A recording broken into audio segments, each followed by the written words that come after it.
Does everyone see that screen? We're good? Yeah. Awesome. Okay. I just want to move all these guys away. Perfect. So this is hosted through InReach Online Physio Services with Chris is one of the owners along with Aaron Doby. And so they're doing an educational series and I offered to speak. So today's topic is exercising with cancer, how and why. And so a little bit about InReach. They started before the pandemic, actually doing telehealth in 2018. They offer physio in a lot of different areas, which is really cool. Everything from neuro rehab to osteoarthritis to pediatric concussion. You can see quite a few areas of specialization in the lower right hand there. They have a variety of physios working in this field. And it's all through telehealth. So that's really exciting. The great thing about online booking is typically you can access same day and week appointments, so it's kind of easy that way. They do offer direct billing to third-party payers and extended health providers. Typically no doctor referrals are needed, so it's kind of a quick and easy access to care. And we do offer some 15-minute complimentary evaluations and sessions if there's any doubts or concerns on behalf of the patient. A little bit about me, as Alex asked.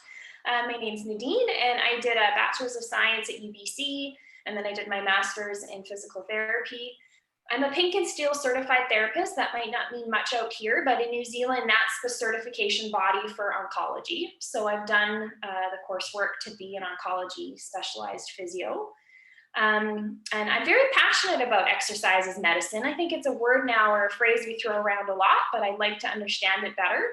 I think pain science is pretty cool too. We're learning a lot about that and kind of revolutionizing ideas of what pain really is.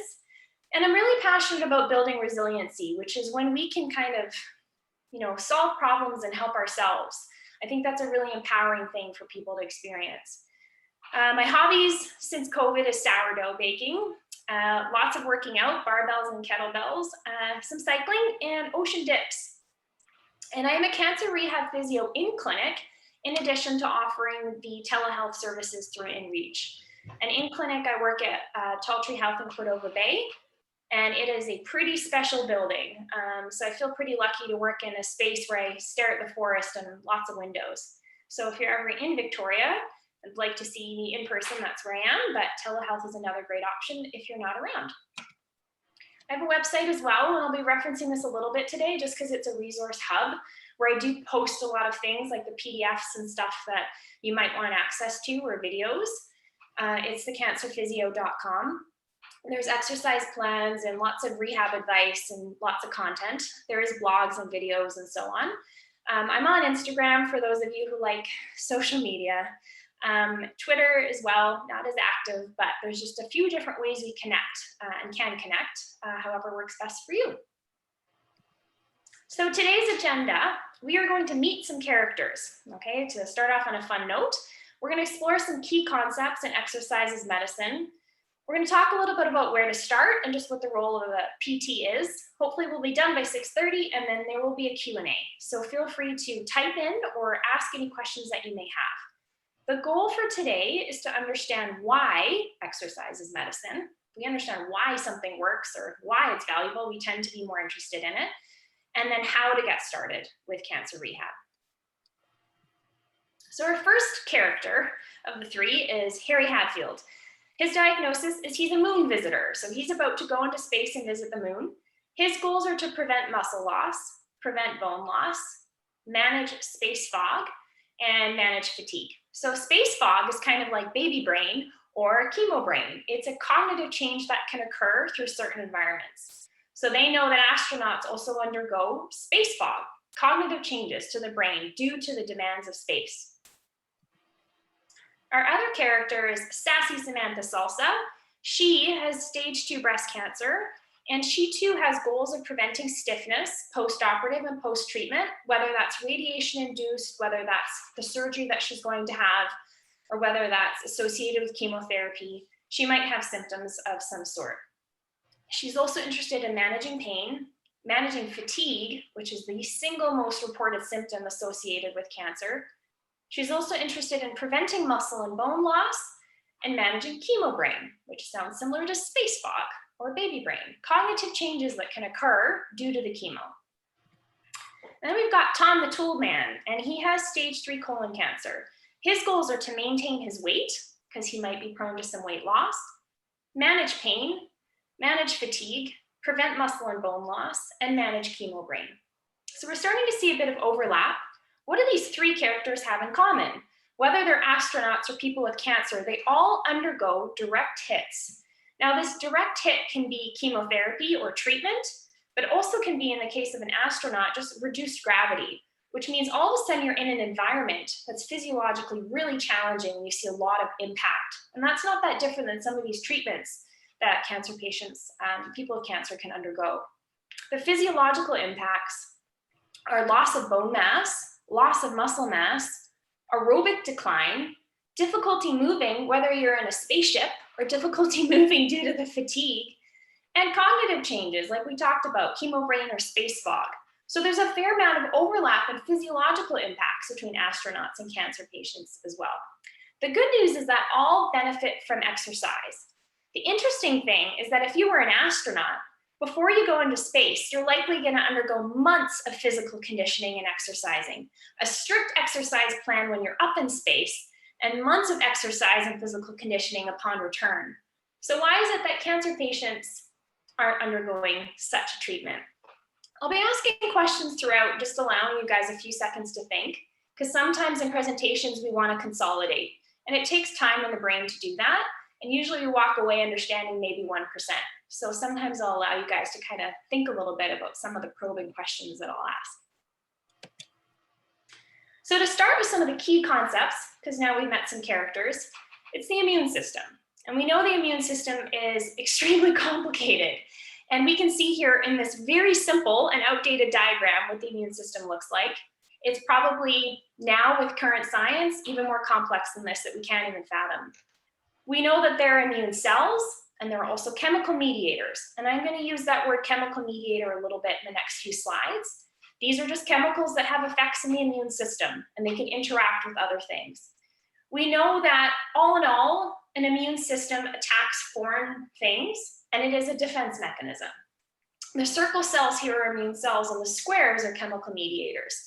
We like to use words a lot like anti-inflammatory and inflammatory. What we're actually kind of learning is that sometimes in a good immune response, you can have a lot of inflammatory and a lot of anti-inflammatory and different cells that work in different ways. And the overall pathway is quite complicated, and the cascade can be quite complicated. So the immune system, in other words, is very complicated. But we know that there's profound impact on immunity with exercise. This was really interesting during COVID, because I don't know if you guys read or heard what I did, but people were throwing around a lot of stuff like, it's not good to exercise, it's going to decrease your immunity, or it's good to exercise, get outside, that's why the government's allowing us to get outside. So I think it's interesting in today's context to think a little bit about what's happening, but also generally to understand that science has shown that within certain parameters, exercise has an immune response. So aerobic exercise, things like where we get our heart rate up, like walking and running and so on. I want you to look at the graph on the left. There's a bunch of squiggly lines. I want you to just look at the line that's red, ignore the blue line, and just think, what do those 3 red lines have in common? Of course, we don't need to do any kind of extreme analysis of slopes, but generally there's a bit of a trend, just on the left-hand side. So the red line represents body temperature, and we know that when we start to aerobically work, walk fast, power walk, go for a run, hop on the elliptical, we get warm. And we know that as our body temperature goes up, we also see that anywhere from 45 to 60 minutes, there's an immune response. That can be in the form of some hormones that actually benefit and cascade into an immune response. It also can be in the form of a few different types of white blood cells that they've measured here. But basically, this graph shows that the timing of the exercise, how long you do it matters, and the intensity too. You can see here that as you kind of exercise for longer periods, it gets a bit more complicated. Now, I'm not going to go into that, but we can kind of see here that the immune system dips down a little bit with longer periods. I don't want you to think too much of that. I just want you to understand that 45 minutes is even a tough amount of exercise for an average person. And we know that that 45 minutes has a great impact on immunity. Now I want you to look at the graph on the right, squiggly lines going all over the place. I want you to just notice that the blue line there, the navy blue line, and notice it between 0 to 2. What happens there? We see it spikes up really quickly and then it plummets down, kind of like female hormones. So essentially, in that first hour, you get a huge spike of what we call a natural killer cell. And this natural killer cell has a lot of activity within the first hour. What's the role of a natural killer cell? Well, we know that it does fight viruses, but it also has tumor attacking properties. It targets cancerous cells and has some impact. So this is just one graph, and we can't really fully look at the big scientific picture here, but it's just to show you that there is an immune response with exercise. And within that first hour, there is some things that are happening that can have an effect on your overall cancerous components of your immune system. So I just want to ask some questions though. Is a walk enough? Like, would your body be warming a lot during a walk? Do we have enough intensity with a walk? Is running for 90 minutes, too long? Would we start to see maybe some decreases in immunity there? Do we see a decrease in the natural killer cell? So these are valid questions that they've been exploring over the last few years. Let's talk a little bit about strength, the other big piece. It too has an effect on immunity. So we know that muscles actually secrete chemicals that affect immunity. It's not just immune cells and these chemical mediators. Your muscles are juicy. They're secreting things. This is really exciting. We know that muscles secrete a chemical mediator that's called IL-6. Okay, we don't need to memorize that. You can see in that diagram on the right that that's the main thing that it secretes. And IL-6, like a lot of chemical mediators, it's complicated. It has a lot of effects, some inflammatory, some anti-inflammatory. But we know that all in all, that chemical mediator has an anti-inflammatory effect on the body. And this is why they found that sedentary individuals that are not that active, all in all, are found to have more systemic inflammation. So some questions here. We talked a little bit about natural killer cells that actually affect cancer cells and target them are released with the first hour of exercise. They've also identified here with strength training that we see some tumor necrosing factor that's also been secreted. So, we don't know too much about these things in detail yet, but watch for them in the news and literature. I really encourage you to do that. And so once again, to get these properties from muscles, is strength training doing a yoga pose enough? Or do we have to really work the muscle and kind of get it to fatigue, like something like a barbell lift to exhaustion? Once again, these are valid questions. So exercise as medicine in research is really exciting, and a lot has happened. 200% increase in research in the last decade. So this topic is hot. And so we know that early rehab interventions with women who have breast cancer, when it's structured and supervised, results in increased benefits to shoulder functioning and range of motion. So that means in a breast cancer population, if you have rehab and exercise resources early, you are likely to have better functioning and do better. We also know that exercise in general has increased report on quality of life and physical functioning. That's not shocking either. You tend to feel better when you exercise. Even if you're fatigued and undergoing a tough journey, all in all, patients felt better. Even if they're undergoing a stem cell transplant and undergoing hospitalization, these reports were the same. So that really just shows you how at any point in a cancer journey, during the diagnosis, pre-treatment, during the treatment, and post-treatment, and in survivorship phase, it all benefits. Exercise is medicine. This is some really early research, but it's super exciting. It's mainly in mouse models, but watch for this. This is like the tumor necrosing factor and the natural killer cell stuff I was talking about. There's been reduction in tumor size from 31 to 67%. So who knows? I mean, there's some really interesting stuff happening there. Also, chemo has been shown to be more effective when people, mouse models underwent exercise. So once again, exercise may actually make drugs more effective and may actually decrease tumor size. So it's really exciting to kind of keep our eyes on kind of what the future science holds. So what do we do about this? Where do we start? We met some characters, we've explored some key concepts. If there's anything you take from today, I want you to understand, avoid inactivity. That's the biggest thing for people with cancer. Just simply avoid inactivity. Avoid laying in bed all day. Avoid sitting all the time. Even if it is just a bit of walking around the house and so on, that matters. But even more, we understand that these guidelines is how we can kind of get exercise as medicine. People with cancer should have or be undergoing 30 minutes of moderate to vigorous aerobic exercise 3 times per week. If they're deconditioned, obviously they need to build up slowly. So this word moderate to vigorous, I mean, that sounds kind of scary. I mean, that's kind of hard, to be honest, and exercise is hard. So how do we determine what moderate to vigorous is? Well, with patients, I work a lot with heart rate tracking and prescription, but we don't always have access to that. So generally there's a rule too called rating of perceived exertion, or RPE. And RPE is how hard you feel like you're working. So they say if you're sprinting at full capacity and almost ready to vomit, that's like a 9 out of 10. If you're going for a leisure walk and you can have a good conversation about politics and religion, well, that's a 3 out of 10. So patients should actually aim to slowly build to working anywhere between a 5 and an 8. That means that it's difficult to sing, and it's difficult to have a conversation because you're pretty focused on the exercise. So that's what moderate to vigorous is. And that's where we know exercise is medicine. The other piece to the prescription or the guidelines is 2 resistance training sessions per week. This is because, yeah, strength affects immunity too, but strength is so important for function and joint health and all sorts of other things. Now, the one thing with strength is it can also help with bone health, but we actually know this takes a while. It takes 12 months of really committing and being regular with it. So consistency matters.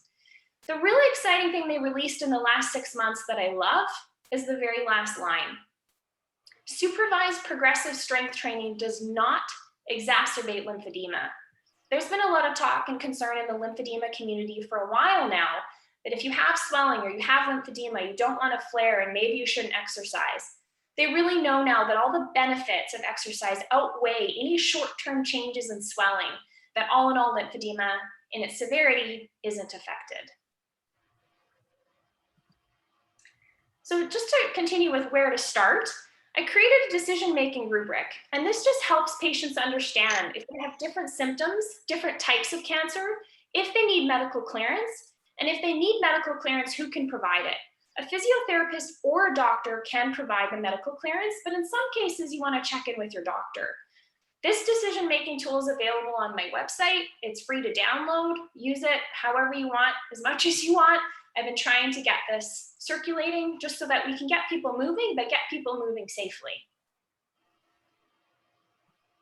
This is a bit of an example of kind of situations we need to think about.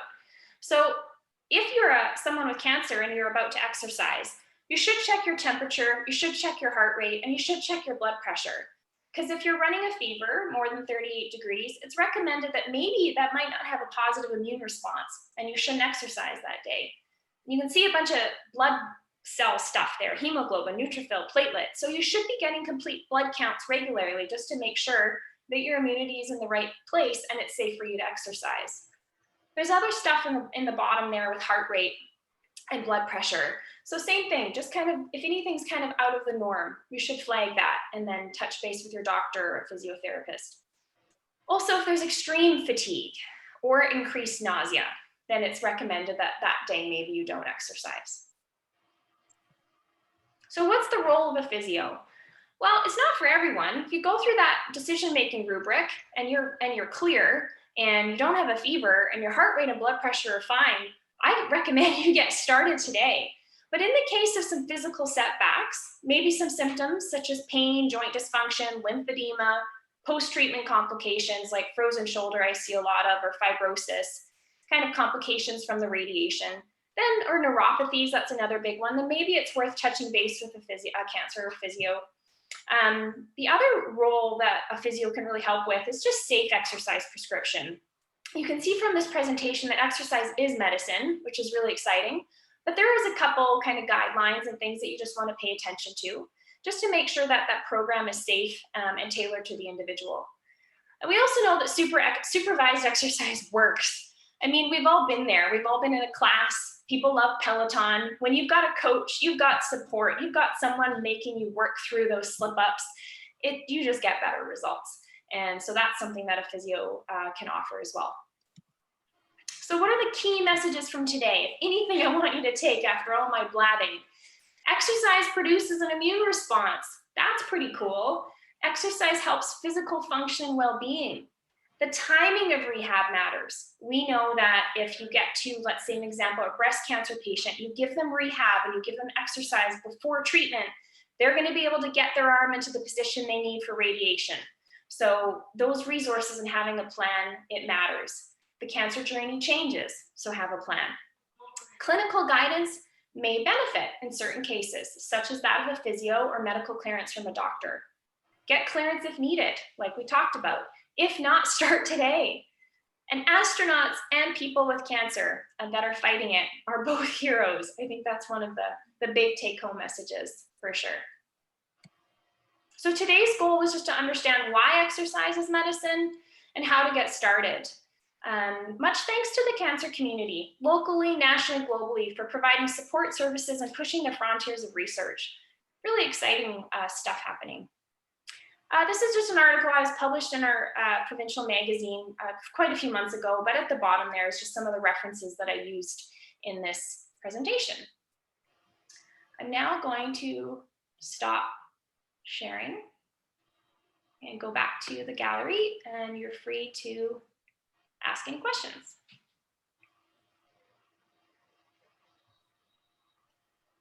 Yeah, yes?